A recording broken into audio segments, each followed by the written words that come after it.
জিন্দাবাদ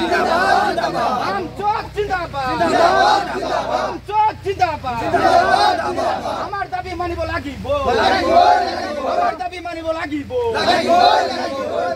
আজি অসম বুলি ক'লে অসমত নানা ধৰণৰ সমস্যা আজি বিৰাজ কৰিছে তাৰে মুখ্যত আমি 6টা দাবী সম্বলিত এখন স্মাৰকপত্ৰ আমি আজি তামুলপুৰ জিলা উপায়ুক্ত মহোদয়ৰ জৰিয়তে আমি সন্মানীয় অসমৰ মুখ্যমন্ত্ৰী হেমন্ত বিশ্ব শৰ্মা ডাঙৰীয়ালৈ আমি প্ৰেৰণ কৰিছোঁ আৰু আজি আমিয়ে নহয় অসমৰ বিভিন্ন প্ৰান্তত আমচুৰ কেন্দ্ৰীয় কাৰ্যসূচী আছিলে আমচুৰ কাৰ্যসূচী মতে বিভিন্ন প্ৰান্তত প্ৰত্যেকখন জিলাতে এই 6খন দাবী সম্বলিত যিখন আমাৰ স্মাৰকপত্ৰ সেয়া মুখ্যমন্ত্ৰী ডাঙৰীয়ালৈ প্ৰেৰণ কৰা হৈছে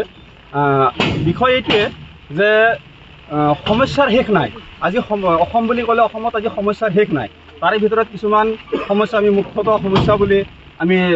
মানে হেৰি কৰিছোঁ চিলেক্ট কৰিছোঁ আৰু সেইখিনি দাবী আমি উত্থাপন কৰিছোঁ আৰু তাৰ লগতে বিভিন্ন সমস্যা আমাৰ মাজত আছে আজি চাওক অসমখনত বিজেপি চৰকাৰ অহাৰে পৰা বা বিশেষকৈ মুখ্যমন্ত্ৰী হিচাপে মাননীয় হেমন্ত বিশ্ব শৰ্মা ডাঙৰীয়াই দায়িত্বভাৰ গ্ৰহণৰ পৰা অসমখন চলোৱাত তেওঁ সম্পূৰ্ণভাৱে বিফল হৈছে অসমখন ধাৰত পোত গৈছে অসমখনত নানা সমস্যাই সৃষ্টি হৈছে অসমত এটা অৰাজক পৰিৱেশৰ এটা সৃষ্টি হৈছে আৰু যাৰ কাৰণে অসমৰ বিভিন্ন প্ৰান্তত প্ৰত্যেকজন জনসাধাৰণে অসমক আৰু অসমক ভাল পোৱা প্ৰত্যেকজন জনসাধাৰণে চৰকাৰৰ সেই কাম কাজত শূন্য হৈ প্ৰতিবাদ সাব্যস্ত কৰিছে আৰু সেইখিনি প্ৰতিবাদৰ পৰা মুখ্যমন্ত্ৰী ডাঙৰীয়াই নিজৰ গাদীটো সুৰক্ষিত কৰি ৰখাৰ কাৰণে মাত্ৰ সংখ্যালঘুসকলক ধৰ্মীয় সংখ্যালঘুসকলক বিশেষকৈ টাৰ্গেট কৰি ফেলে তেওঁলোকে কাম কাজবিলাক চলাই যাই আছে সকলো ক্ষেত্ৰতে এটা সাম্প্ৰদায়িক মানে কাম কাজবিলাক কৰি ফেলে সাম্প্ৰদায়িক কথা বতৰাবিলাক কৈ ফেলে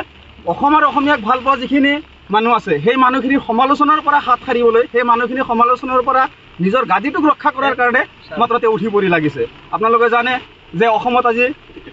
সদ্যহতে বিদ্যুৎ বিষয় লৈ যিটো সমস্যাৰ সৃষ্টি হৈছে আগত আমাৰ যিখন মিটাৰ আছিলে সেই মিটাৰত যদি 100 টকা আপোনাৰ মানে বিল আহিছিলে এই স্মাৰ্ট মিটাৰ যিটো লগালে সেই স্মাৰ্ট মিটাৰ লগাৱাৰ পৰা সেই 100 টকাৰ ঠাইত সাধাৰণ দুখীয়া দৰিদ্ৰ মানুহে 1000 টকালৈকে অৰ্থাৎ 10 গুণ বেছিলৈকে তেওঁলোকে মানে বিদ্যুতৰ বিল ভৰিব লগা হৈছে গতিকে আমি আপোনালোকৰ জৰিয়তে মুখ্যমন্ত্ৰী ডাঙৰীয়াক আমি আহ্বান জনাইছোঁ তেওঁলোকে এই মানুহ মাৰা যিটো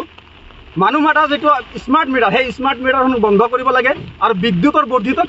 যিবিলাক মাচুল সেইখিনি তেওঁলোকে কণ্ট্ৰল কৰিব লাগে আজি বিদ্যুতৰ ক্ষেত্ৰতে নহয় অকল আপোনাৰ ৰিচাৰ্জৰ ক্ষেত্ৰতে হওক প্ৰত্যেকজনৰ আমাৰ মোবাইল আছে মোবাইলৰ ক্ষেত্ৰত আজিৰ পৰা 2 মাহ আগলৈকে যিটো ৰিচাৰ্জ আপুনি 150 টকা আছিলে সেইটো আজি 300 বা 300ৰ ওপৰত হৈ গ'ল সাধাৰণ মানুহখিনি কিমান জ্বলা কলা খাইছে আজি আপোনাৰ বানপানীৰ সমস্যাৰ পৰা উদ্ভৱ হোৱা যিখিনি সমস্যা সেই সমস্যাখিনি চৰকাৰে তাৰমানে তাৰ মুখামুখি হ'বলৈ তেওঁলোকে ব্যৰ্থ হৈছে তাৰ কাৰণে বিভিন্ন সময়ত বিভিন্ন নাটক ৰচনা কৰিছে বিভিন্ন সময়ত বিভিন্নজনক তাৰমানে তেওঁলোকে দুখীয়া সাব্যস্ত কৰি পেলাই তেওঁলোকে নিজৰ গাড়ীটো সুৰক্ষিত কৰি আমাৰ দাবী এইখিনি আছিলে যে স্মাৰ্ট মিটাৰৰ যিখিনি সমস্যা স্মাৰ্ট মিটাৰটো বন্ধ কৰিব লাগে দ্বিতীয় দাবীটো আমাৰ আছিলে যে ধলপুৰত হাজাৰ বিঘা মাটি চৰকাৰে ক'লে যে আমি তাতে মাটিখিনি মানুহৰ পৰা লৈ আমি চৰকাৰে তাৰমানে ব্যক্তিগতভাৱে তাতে কিবা পাম্প খুলিম আমাৰ বহুত টকা ৰাজহ আহিব কিন্তু ফুটুঙাৰ ফেন তাতে হাজাৰ কোটি টকা তাতে ইনকাম হৈছিলে আৰু এতিয়া চৰকাৰে যিখন মানে অডিট কমিটি বনাইছে বা অডিট যিটো দি আছে তাৰ মাজত তেওঁলোকে যিমান টকা তাতে ইনকাম কৰিছে তাতে 10 গুণ টকা তাতে খৰচ কৰিছে আল্টিমেটলি তেওঁলোকে চৰকাৰৰ ধন তাতে অপচয়হে কৰিছে গতিকে সেই ধলপুৰত যিখিনি মানুহক অসমীয়া মানুহ তাতে যুগ ধৰি বসবাস কৰা মানুহ পুৰণা মানুহ সেই মানুহখিনিক তাৰ পৰা স্থানান্তৰ কৰিলে আজিলৈকে সেই মানুহখিনিক পুনৰ সংস্থাপন নিদিলে 2 মানুহক যদি পুনৰ সংস্থাপন দিছে বাকীখিনি মানুহ পুনৰ সংস্থাপনৰ পৰা বঞ্চিত হ'ল সেইখিনি মানুহক পুনৰ সংস্থাপন দিব লাগে আপোনালোকে জানে কিছুদিন আগত জাহাংগীৰক হত্যা কৰা হ'ল এক পৰিকল্পিত হত্যা বুলি ক'ম আমি সেই হত্যাকাণ্ডৰ আজিলৈকে ন্যায় প্ৰদান নকৰিলে আমি আপোনালোকৰ জৰিয়তে মুখ্যমন্ত্ৰী ডাঙৰীয়াক আমি আহ্বান জনাইছোঁ জাহাংগীৰক কোনে কেনেকৈ হত্যা কৰিলে কি ৰহস্য সেই ৰহস্যখিনি CBI তদন্তৰ জৰিয়তে হওক বা অন্য কোনো তদন্তৰ জৰিয়তে হওক স্পষ্ট হ'ব লাগে কিছুদিন আগত আপোনালোকে দেখা পাইছিলে যে নগাঁৱৰ আপোনাৰ ধিংবৰী চাপৰিত দুজন ভাতৃ আছিলে আপোনাৰ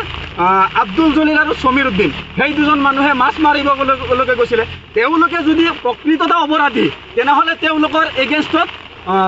কেছ ল'ব লাগিছিলে কেছ লৈ তেওঁলোকক এৰেষ্ট কৰি কোৰ্টলৈ পঠাব লাগিছিলে কিন্তু সেই নকৰি তেওঁলোকক শূন্য দূৰত্বৰ পৰা গুলিয়াই পেলাই তেওঁলোকক হত্যা কৰা হ'ল কথাটো হ'ল আমাৰ স্পষ্ট কথা কোনোবাই দুখ কৰিছে দোষীক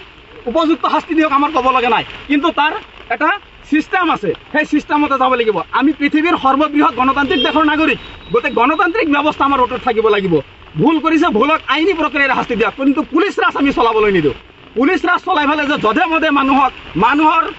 মানে সমালোচনাৰ পৰা বাচিবলৈ এনকাউণ্টাৰ কৰিব, ভুৱা এনকাউণ্টাৰ কৰি পেলাই নিৰীহ মানুহক মাৰিব, সেই কথাত আমি কেতিয়াও মান্তি নলওঁ। তাৰপিছত কথাটো হ'ল ব্ৰহ্মপুত্ৰ আৰু বৰাক আৰু ইয়াৰ উপনৈসমূহে যি বানপানী সৃষ্টি হৈছে বা তাতে যিখিনি আপোনাৰ গৰাখহনীয়া হৈছে, সেই সমস্যাখিনি তেওঁ সমাধান কৰাৰ কাৰণে তেওঁ চেষ্টা কৰক। তাৰ লগতে আৰু অন্যান্য সমস্যাখিনি আছে। আজিৰ তাৰিখত চীনে যদি হুৱাংহু নদীৰ দৰে যদি ইমান ডাঙৰ নদীখনক যদি তেওঁলোকে মানে আশীৰ্বাদ হিচাপে গ্ৰহণ কৰিছে, তেওঁলোকে যাতে তাৰ প্ৰকল্প নিৰ্মাণ কৰিব পাৰিছে, আমাৰ অসম বা ভাৰত চৰকাৰে কিয় ব্ৰহ্মপুত্ৰ বা বৰাকৰ দৰে সাধাৰণ সৰু নদী এটাক তেওঁলোকে কিয় কণ্ট্ৰল কৰিব পৰা নাই? তাতে কিয় তেওঁলোকে প্ৰজেক্ট বহাব পৰা নাই? তেওঁলোকে ইচ্ছা কৰিলে পাৰে, কিন্তু ইচ্ছা নকৰে। তেওঁলোকে মানে মাত্ৰ সাধাৰণ জনগণক হাৰাশাস্তি কৰি পেলাই মানুহৰ সমালোচনাৰ পৰা মানে বাচিবলৈ নিজৰ দলটোক, এই বিজেপি চৰকাৰে কৰে নিজৰ দলটোক আৰু নিজৰ যিখিনি মানে নেতা আছে, পালি নেতা আছে, তেওঁলোকক মানে কোটিপতি বনোৱাৰ কাৰণে, তেওঁলোকক মানে সম্ভ্ৰান্ত কৰাৰ কাৰণে তেওঁলোকে লাগিছে। সাধাৰণ মানুহক কোনো নিৰাপত্তা দিয়া নাই। তো সেইখিনি হ'ল আমাৰ আজিৰ মূল যিখিনি কাৰ্যসূচী। তাৰ লগতে আপোনালোকক আৰু এটা কথা কৈ দিব বিচাৰিছোঁ, আমি এজন অসমৰ আৰু ভাৰতৰ নাগৰিকৰ লগতে আমি এখন স্বায়ত্তশাসিত পৰিষদৰ আমি এজন সাধাৰণ বাসিন্দা হওঁ। এই ক্ষেত্ৰত আমাৰ কিছু ক'ব লগা আছে।